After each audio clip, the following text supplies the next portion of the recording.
Así es, 9 de enero, vísperas de 9 de enero, hoy, desde este hermoso monumento a los 21 mártires de esa fecha, punto de inflexión de las relaciones de Panamá con los Estados Unidos, y conmigo el sociólogo y profesor Olmedo Beluche.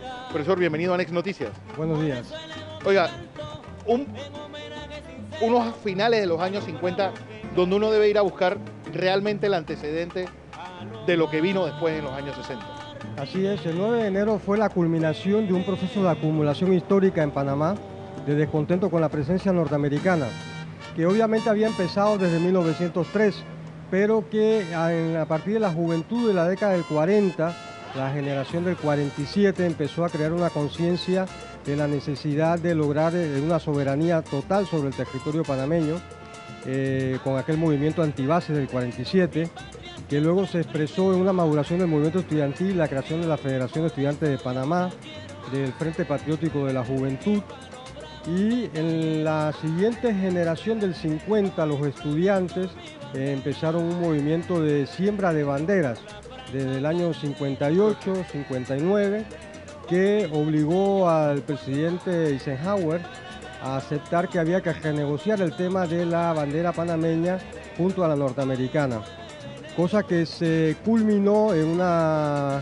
visita que hizo el presidente Cheari a Estados Unidos en el 62 y se firmó ese acuerdo al cual los Sonians se negaban a aceptar, que mínimamente las dos banderas en los sitios civiles se izaran juntas como un gesto de reconocimiento de la soberanía panameña sobre el territorio de la zona del canal. Pero sin lugar a dudas, hablábamos un poco del antecedente de los años 50, de esta operación de siembra de banderas, la llamada Operación Soberanía del año 58, pero ya no podemos olvidar que dentro de todo ese esquema estaba la Revolución Cubana y, ¿sabes?, la Guerra Fría y ese trauma social que había con este sentido. Es que todo el periodo después de la Segunda Guerra Mundial va a ser el gran movimiento de los países por la liberación nacional, por la soberanía, por la independencia de países que empezó como en China,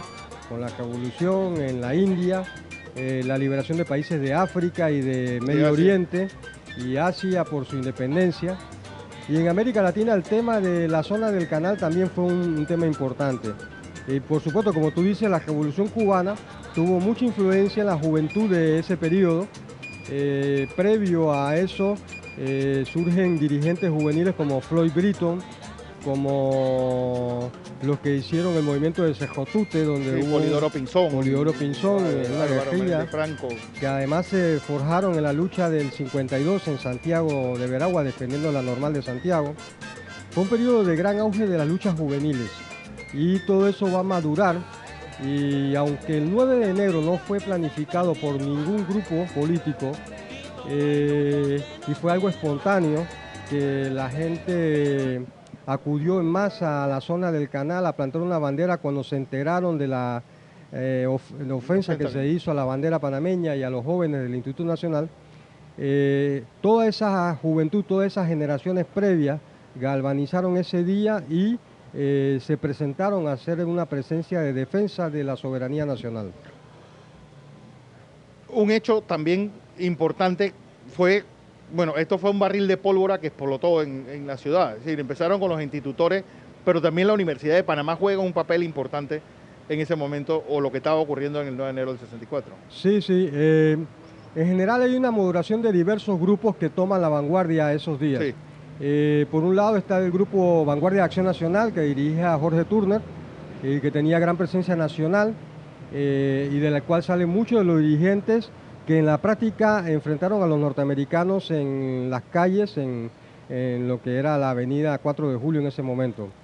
Estaban dirigentes estudiantiles como Floyd Britton, que tuvo un papel destacado la noche del 9 de enero y los días subsiguientes.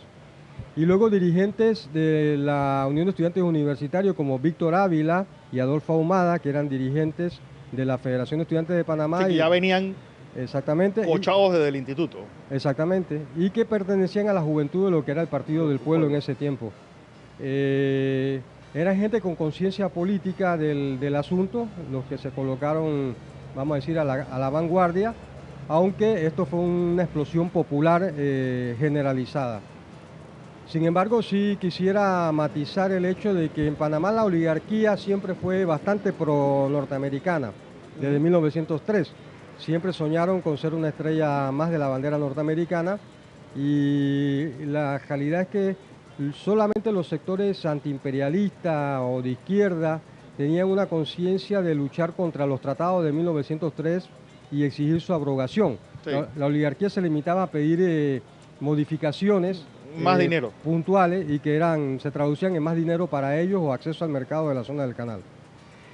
Los hechos del 9 de enero son los que van a colocar sobre el tapete la claridad de que no había manera de continuar con el tratado de 1903, que había que derogar esos tratados abusivos y que había que negociar una nueva situación para el canal y la salida de las bases militares. Pero la pregunta, Olmedo, es, mientras esto se está dando, es decir, no hay duda de que Roberto F. Chiari se comportó a la altura de las circunstancias.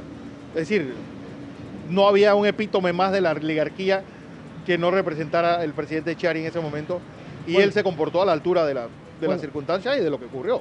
Bueno, él se vio obligado porque, de hecho, la explosión popular fue de tal magnitud que de las calles desapareció la autoridad pública, la Policía Nacional. Esa fue la primera medida que tomó Chiari. Tratar de que los policías no pusieran sus armas a disposición del pueblo para enfrentarse con mayor nivel de igualdad frente a las balas de los Estados Unidos. Luego se crearon comités de defensa de la soberanía que dirigían tanto la lucha armada frente a los Estados Unidos como cosas como buscar donaciones de sangre, llevar a los heridos a los hospitales, etcétera, etcétera. Uno de los cuales fue Ascanio Arosemena, que esa propia noche llevaba heridos hasta el hospital y luego cae asesinado, es el primer muerto del 9 de enero. Pero en la noche del 9 de enero al 10 de enero, una multitud de entre 20.000 y 40.000 personas rodea la presidencia de la República, exigiéndole armas a Chiari para enfrentar la agresión norteamericana. Es en ese marco cuando él y los ministros que lo asesoraban deciden romper relaciones diplomáticas con los Estados Unidos. Pero para los Estados Unidos siempre lo consideró un incidente callejero, bueno, al punto que Robert Fleming sigue de gobernador 4 años más. Hay un estudio que hojeaba ayer casualmente de Pantaleón García que ve los documentos del Servicio Exterior de los Estados Unidos. Primero, ellos no entendían el asunto panameño de ninguna manera.